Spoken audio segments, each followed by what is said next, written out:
여호와께 감사하고 그의 이름을 불러 아뢰며 그가 하는 모든 일을 만민 중에 알게 할지어다.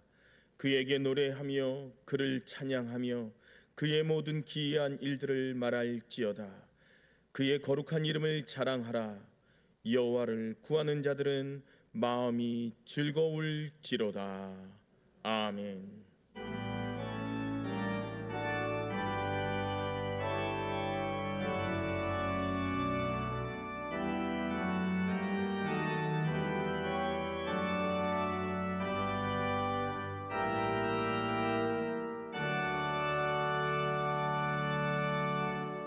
사도행전 3장 11절로부터 16절까지의 말씀입니다.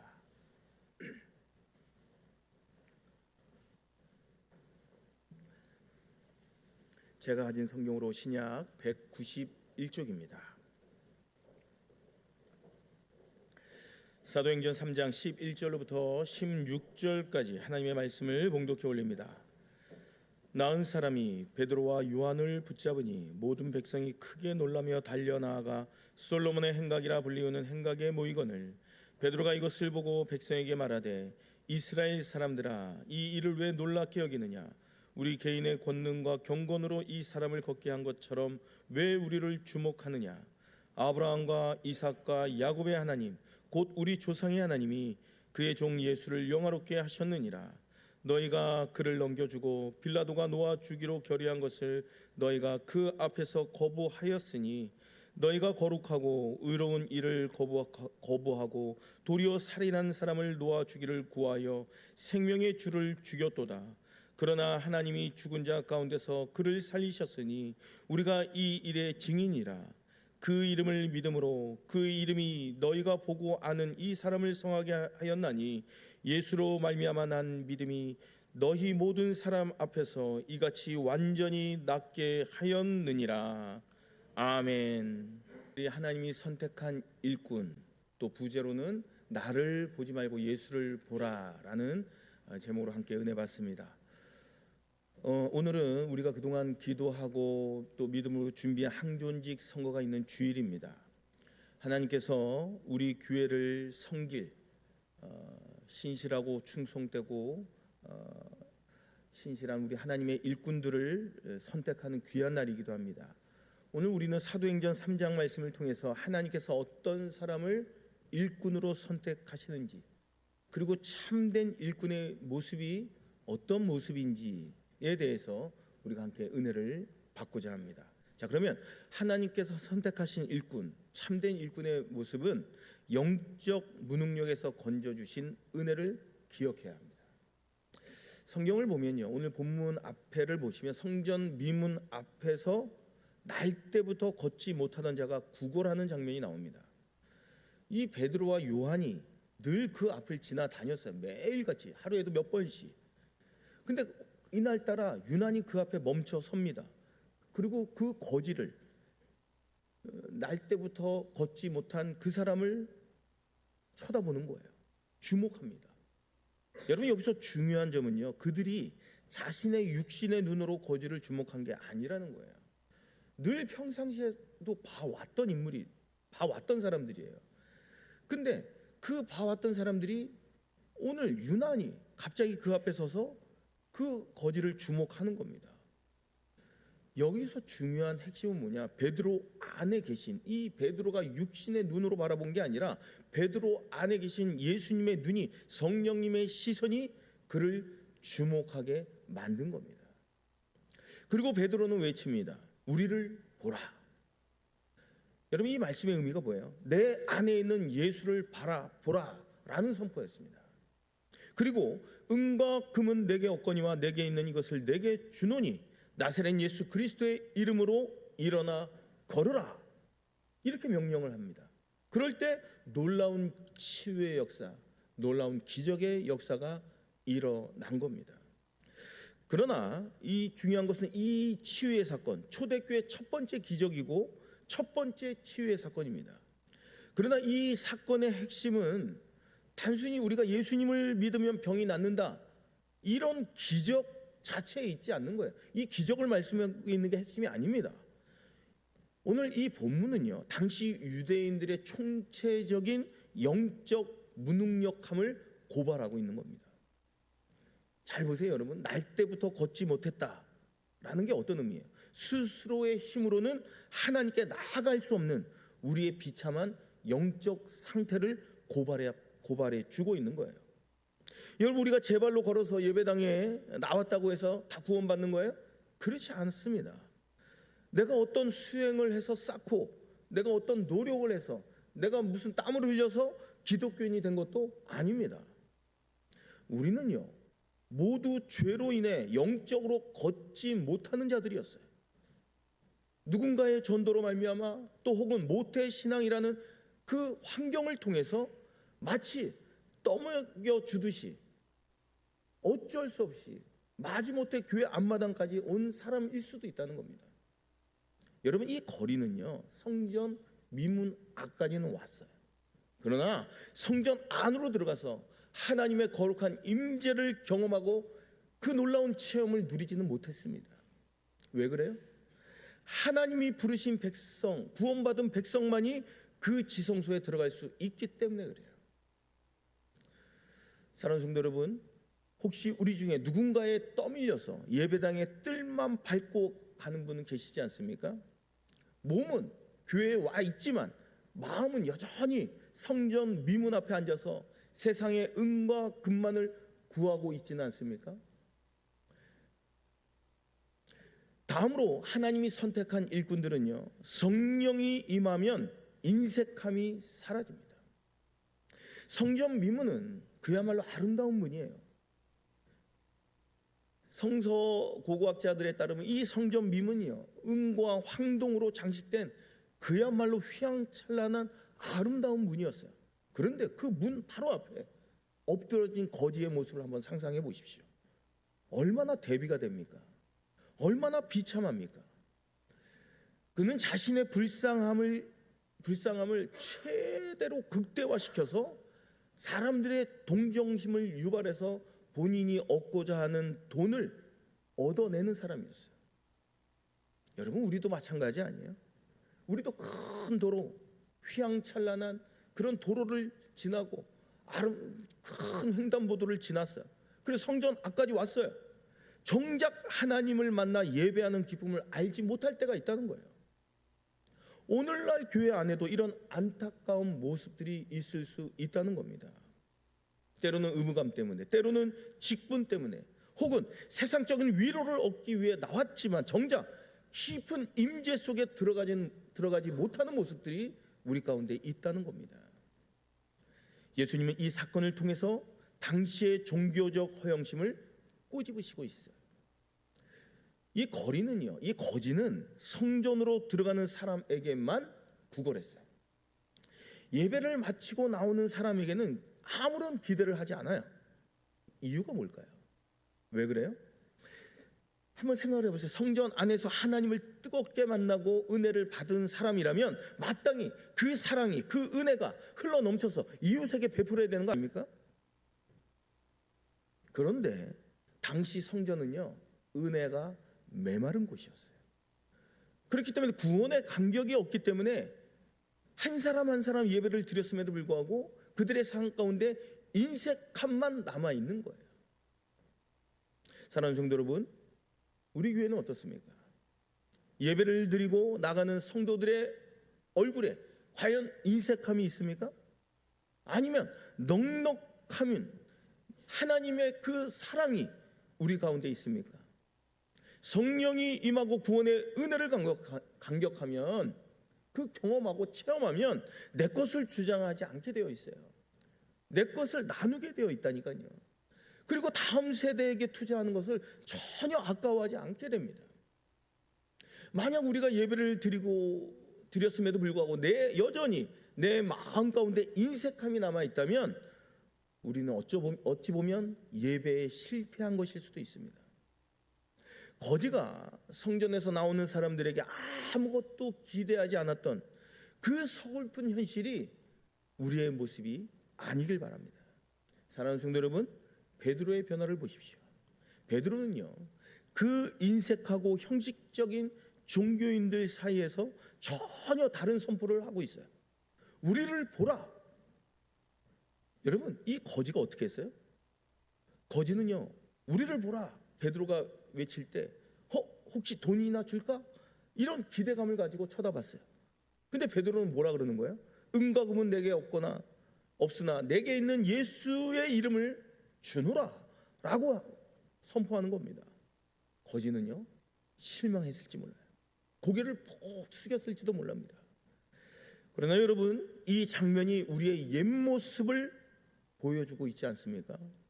우리는 정말 주님의 영광을 위해서 예수님께 쓰임받고 있는 게 맞습니까? 아니면 나의 이익을 위해서 예수를 믿고 있지는 않습니까? 그런데 놀라운 반전이 일어나요. 사실 베드로도요, 과거에는 영적인 안증뱅이와 다를 바가 없는 사람이었어요. 그 누구보다도 종교적 허영심에 가득 찼던 사람이에요. 그 누구보다도 종교적 허영심이 강했던 인물이에요. 그가 외쳤던 중요한 말이 뭐예요? 주는 그리스도시요 살아계신 하나님의 아들이십니다. 위대한 고백을 합니다. 놀랍지 않아요? 그 고백 후에 예수님이 뭐라 그러셔요? 내가 십자가를 지어야겠다라고 얘기하셨을 때 그리하지 마시옵소서 라고 말했던 사람이 베드로였습니다. 보세요. 겉으로는 예수님을 위하는 척 했지만 실상 자신의 유익이 무너지는 것을 누구보다도 두려워했던 사람이 베드로였어요. 제자들 중에 수제자였지만 자기 영광을 구했던 사람이 베드로였습니다. 그랬던 베드로가 오늘 완전히 달라졌습니다. 은과 금은 내게 없거니와 내게 있는 것으로 내게 주노니 나사렛 예수 그리스도의 이름으로 일어나 걸으라. 이 선포와 함께 놀라운 기적이 일어났고 모든 사람들이 솔로몬 행각으로 모여들기 시작합니다. 모든 사람들이 평소에 보아왔던 이 거지가 걷고 뛰는 것을 보며 모든 백성들이 놀랍게 여긴 거예요.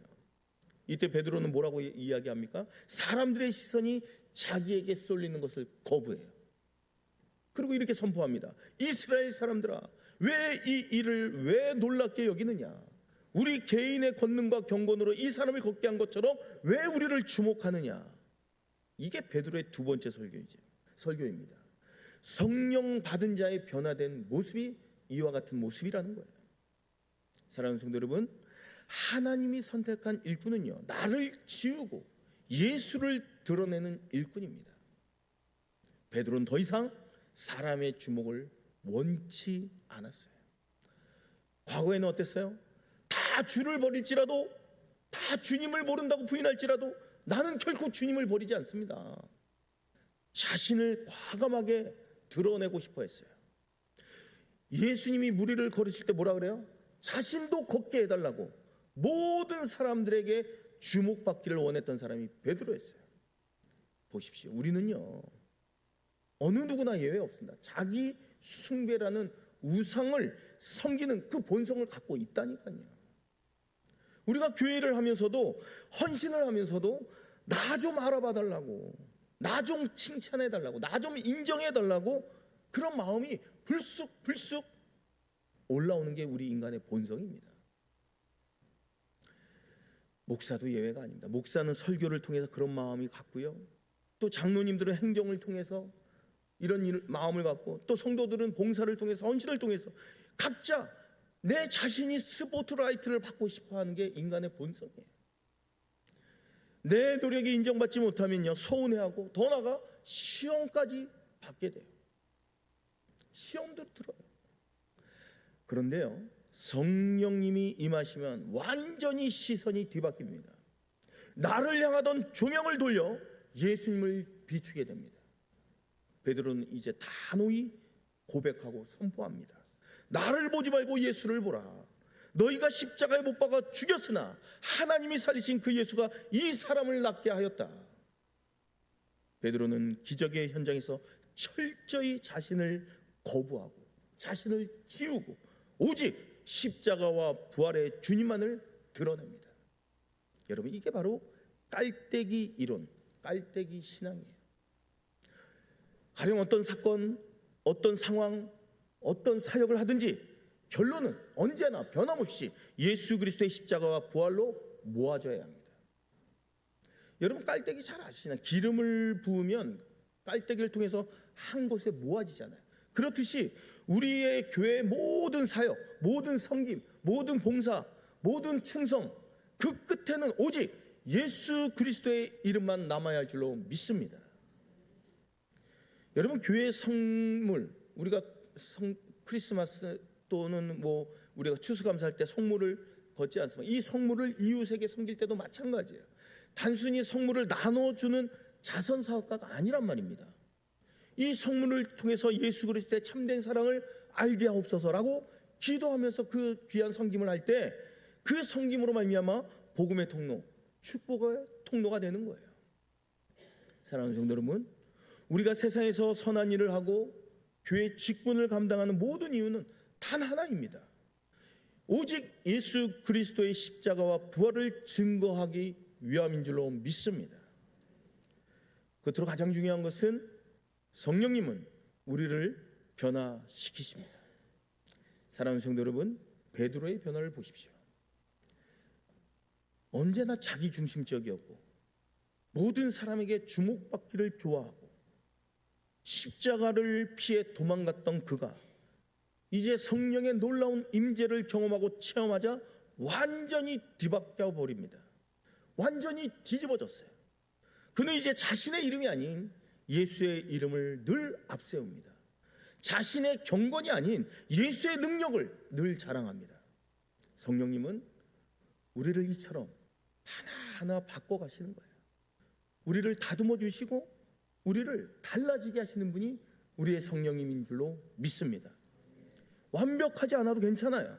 그런데 우리가 가는 인생길 그 방향을 바꾸는 거예요. 세월이 흐를수록 고집이 세지고 세월이 흐를수록 내가 인색해진다면 과연 내 인생 가운데, 내 심령 가운데, 내 안에 과연 성령님이 계신지 깊이 고민하고 점검해 보셔야 합니다. 우리가 신앙생활 10년, 20년, 30년 신앙생활을 했다면 그 세월만큼 예수님의 성품이 우리 안에 맺혀져야 합니다. 사랑하는 성도 여러분, 오늘은 항존직 선거일입니다. 우리 교회가 하나님이 선택한 일꾼을 선택함으로 말미암아 우리 교회가 더욱더 한 걸음 더 성장해 나가고 건강한 교회로 성장하기를 바랍니다. 우리 교회의 직분자를 세울 때 얼마나 성령 안에서 변화되었는가를 기준으로 삼으셔야 합니다. 단순히 교회를 10년, 20년, 30년 다녔다? 그게 기준이 될 수 없어요. 사회적인 높은 지위에 있는 사람이다? 그것도 기준이 될 수 없어요. 여러분, 날마다 자기를 부인하고 예수님만 드러내는 사람을 세워야 우리 교회가 평안하고 든든히 서가는 거예요. 하나님께서 선택하시는 일꾼은 어떤 사람일까요? 제가 나름대로 정리한 사람은 이런 사람입니다. 제가 첫째, 그럼 그다음부터 합독해 보겠습니다. 첫째, 자신의 영적 무능력을 깨닫고 오직 은혜로 구원받았음을 고백하는 사람입니다. 둘째, 성령의 은혜를 경험하여 인색함이 사라지고 넉넉한 사랑으로 섬기는 사람입니다. 셋째, 나를 보지 말고 예수를 보라고 외치며 자기를 철저히 지우는 사람입니다. 넷째, 모든 사역의 결론을 예수 그리스도의 십자가와 부활로 모아가는 사람입니다. 다섯째, 성령님의 능력으로 날마다 변화되어 예수님의 성품을 닮아가는 사람입니다. 이런 사람이 선택되어지고 이런 사람들이 항존 직분자로 세움받기를 소원합니다. 그런데요, 이것보다 더 중요한 게 있습니다. 가장 중요한 게 있어요. 하나님께서 선택한 사람이 누가 되었든지 어떤 사람이 되었든지 그것은 하나님의 주권입니다. 우리는 기도하며 성령님의 인도하심을 따라 투표합니다. 그리고 그 결과는 하나님께서 허락하신 것으로 받아들이셔야 합니다. 오늘 본문의 베드로가 성령의 능력으로 안진뱅이를 일으켜 세웠을 때 사람들은 베드로의 능력을 인정했습니까? 아니에요. 그들은요, 사람들은 베드로를 통해 역사하신 성령 하나님을 인정한 것입니다. 여러분, 만약 누군가가 하나님께서 선택하신 일꾼을 부정하고 비판하고 교회의 분란을 일으킨다면 그것은 단순히 그 사람을 부정하는 것이 아닙니다. 그것은 그 사람을 통해서 역사하시는 성령님을 부정하는 거예요. 더 나아가 하나님의 주권을 인정하지 않는 겁니다. 하나님께서 선택하신 사람을 부정하는 것은 곧 하나님을 부정하는 겁니다. 우리 구약성경의 사울 왕을 한번 보십시오. 그는 하나님께서 선택하신 왕이었어요. 물론 나중에 자기 의가 드러나고 그러므로 말미암아 교만해져서 결국 하나님이 내치셨긴 했지만 다윗은 결코 하나님의 기름 부음 받은 자를 결코 해하지 않았어요. 다윗도 얼마든지 구테타를 일으켜서 왕으로 등극할 수 있었습니다. 그럼에도 불구하고 다윗은 이는 여호와의 기름 부음을 받은 자라 라면서 끝까지 사울을 존중했어요. 모세를 대적한 고라와 그 무리를 보십시오. 그들은요 온 회중이 다 거룩하거늘 너희가 어찌하여 여호와의 총회 위에 스스로 높아지느냐 이러면서 모세를 대적했어요. 그런 하나님께서는 땅을 가르사 그들을 삼키셨다라고 성경은 기록하고 있습니다. 그 이유가 뭡니까? 그들이 모세를 대적한 것이 아니라 하나님을 대적했기 때문에 그래요. 사랑하는 성도 여러분, 오늘 선출된 일꾼들이 완벽한 사람들입니까? 아닙니다. 베드로도 완벽하지 않았어요. 그러나 하나님께서 그를 선택하셨고 하나님께서 그를 성령으로 변화시켜 주신 거예요. 사랑하는 성도 여러분, 오늘 선출된 일꾼들도 마찬가지입니다. 그들이 완벽해서가 아니라 하나님께서 선택하셨기 때문에 세워지는 겁니다. 우리는 그들을 통해 역사하실 성령 하나님을 믿어야 합니다. 성경 분명하게 우리에게 말씀합니다. 시편 105편 15절 우리 함께 합독합니다. 시작.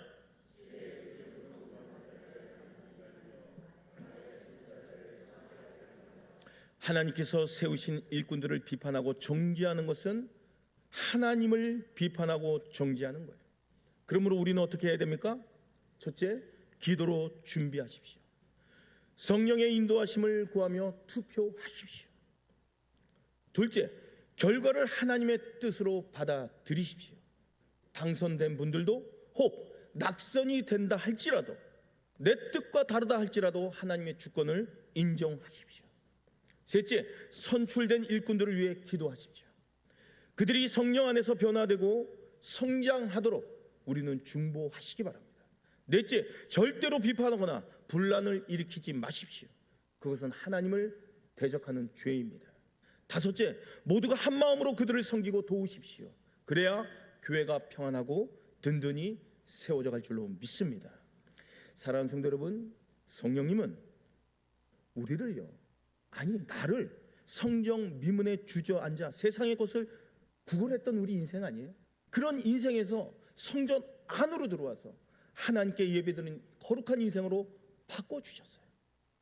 나를 주목해달라고 아우성치던 내가 내 인생의 주인이라고 했던 그런 인생에서 오직 주님만 바라보고 손짓하는 정말 신실한 인생으로 바꿔주셨어요. 베드로를 변화시킨 그 성령님이 지금 우리 안에 임재해 계십니다. 우리의 시선이 나에게서 예수님께로, 세상의 은과 금에서 십자가의 능력으로 옮겨지는 놀라운 역사가 오늘 우리 모두에게 임하기를 주님의 이름으로 간절히 축원합니다. 오늘 선출된 일꾼들이 이런 모습의 사람들이 되기를 간절히 소망합니다. 그리고 우리 모두가 이런 일꾼의 모습으로 이 땅을 살아가는 주님의 이름으로 축원합니다. 기도하겠습니다. 은혜로우신 아버지 하나님, 성령으로 변화된 일꾼들을 세워주시고 나를 보지 말고 예수를 보라 외치며 오직 십자가와 부활만 드러내는 거룩한 성도, 거룩한 교회가 되게 해 주옵소서. 존귀하신 예수 그리스도의 이름 받들어 간절히 기도드리옵나이다. 아멘.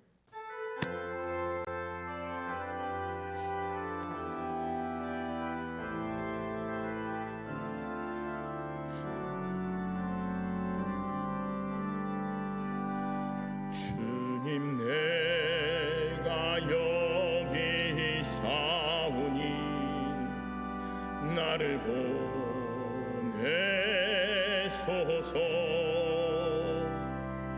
나의 맘 나의 몸 주께 드리오니 주 받으옵소서.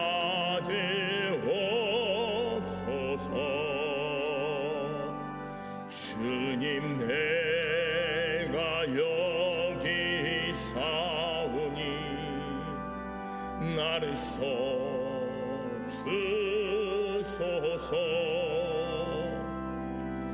가진 것 모두 다 주께 드리오니 주 받으옵소서.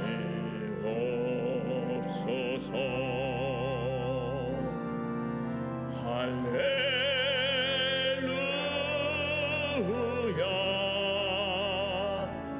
할렐루야 할렐루야 할렐루야.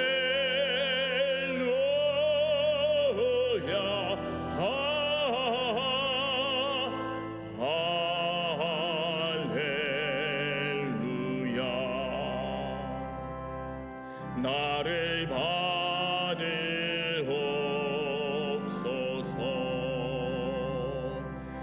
나를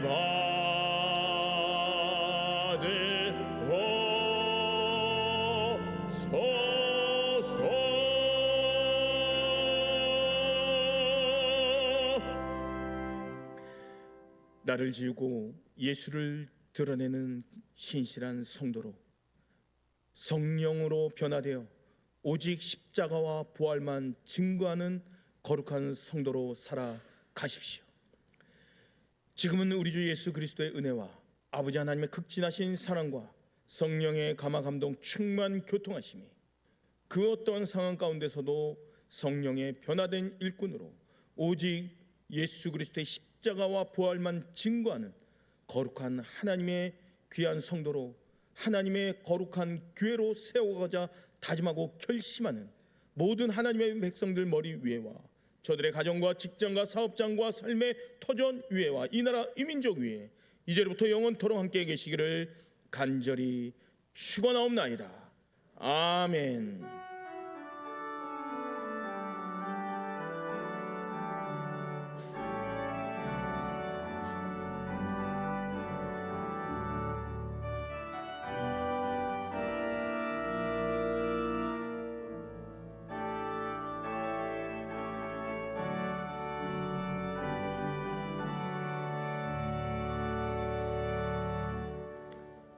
이어서 항존직 투표를 위한 공동위회를 시작하겠습니다. 본교회에 등록한 교인이시고